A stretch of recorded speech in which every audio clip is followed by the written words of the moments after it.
Maraming mga urban legend ang patuloy na nagbibigay palaisipan sa atin dito sa mundo. Ang ating pambansang bayani na si Jose Rizal ay hindi nakaligtas dito. Hinihinala kasing si Jose Rizal at serial killer na si Jack the Ripper ay iisa. Paano ba nangyari ito? Welcome back sa ating channel. Mga ilang taon na rin ang nakalipas nang una kong mabasa ang kwentong ito. Ngayon ay isa-isahin natin ang mga claim kung bakit nauwi sa konklusyon na ang pambansang bayani natin ay may double life. Doktor sa umaga, serial killer sa gabi. Alamin natin ang buong katotohanan. Si Jack the Ripper ang nagbigay ng kilabot sa London. Hanggang sa ngayon ay misteryong malaki pa rin ang kanyang tunay na identity. Mga haka-haka lang ang meron hanggang sa ngayon. Nakilala siya noon dahil sa brutal niyang mga pagpaslang na mga kababaihang bayaran na dumaan sa talas ng kanyang patalim mula taong 1888 hanggang 1891. Mahabang listahan ng mga pinaghinalaang may gawa ng pagpaslang at paglaslas sa katawan ng kawawang mga biktima at pag-expose pa ng mga internal organs ng ilan sa mga ito.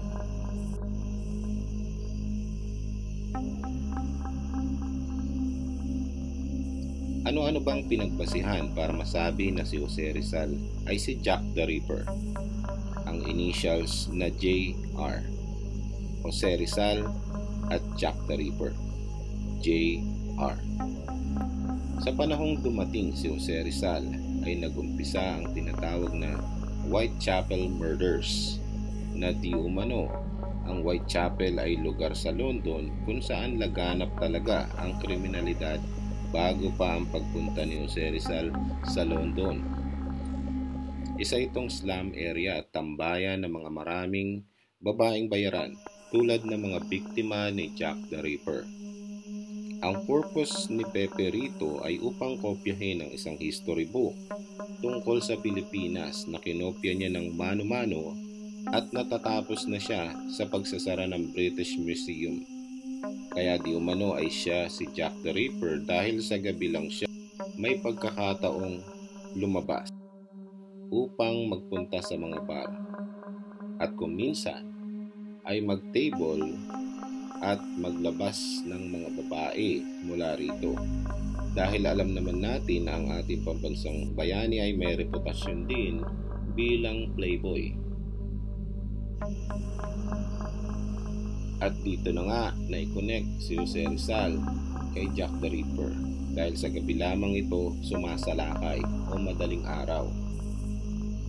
Well, magulo rin ang kasong ito dahil sa iba't ibang account ng mga witness. May nagsasabing maputi si Jack the Ripper, may nagsasabing maitim. Ang sabi ng ilan ay maayos itong manamit, ang iba naman ay gusgusin daw. Kaya ano ba talaga? No. At this point, kahit sino ay pwede maging suspect. Well, ang talagang nagpatibay pa sa paniniwala ng iba na si Pepe nga si Jack the Ripper ay ang mga precise at malinis na pagkakahiwa at paglaslas sa katawan ng mga biktima.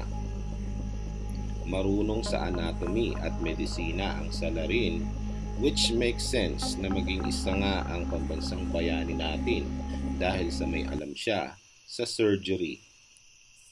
Pero kung si Dr. Jose Rizal ang Jack the Ripper, bakit walang report ng kaparehong pamamaslang sa mga babaeng bayaran sa ibang mga bansa pang kanyang pinuntahan? That's one of my doubts.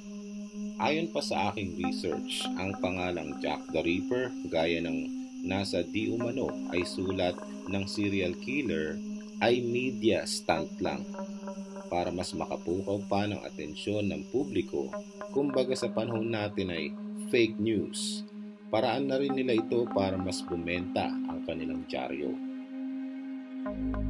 Samantala, hindi naman nag-iisa si Jose Rizal sa mga prominenteng suspect. Isa rin si H.H. Holmes sa mga suspect na binansagan ding the America's first serial killer. May hiwalay tayong video nito, pakicheck mo na lang sa description box. Ang modus niya ay tulad din kay Jack the Ripper, maliban na lang sa biktima niya. Wala kasi siyang pinipili, di tulad ni Jack the Ripper. Well, may kakayahan siyang maglakbay from US to London dahil negosyante siya at isa rin umanong doktor. Mabalik tayo kay Pepe. Hanggang ngayon ay walang matibay na batayan ng mga claim na ito tungkol kay Rizal. Maaaring hindi na masusolve ang kasong ito. Pero who knows? Hanggang sa kamakailan ay naglabas sa mga analyst at eksperto ng isang composite sketch ng sinasabing si Jack the Ripper, at ito ang lumabas na mukha niya. Malayo sa mukha ng ating bayani, isn't it? Ang mga krimeng ginawa ni Jack the Ripper ay umabot sa 11, pero marami pang mga pamamaslang na mga panahong yon na inuugnay sa kanya. In my mind, it is a case of perfect crime. Pero may kasabihan ding, there is no such thing as perfect crime, only imperfect investigation. Ikaw, ano ang palagay mo? Ito kaya ay dahil sa kapabayaan ng mga investigador kaya hindi nila nahuli si Jack the Ripper, o lumabas na ito ng bansa gaya ng claim nila kay Jose Rizal? Dahil umano ay natigil na rin ang serye ng mga pamamaslang nung umalis si Jose Rizal sa London. Pero ang totoo, hanggang 1891 ay nagpatuloy pa rin ito, 1 taon pagkaalis ng ating pambansang bayani sa lugar na yon noong 1888, patungo sa Paris, France.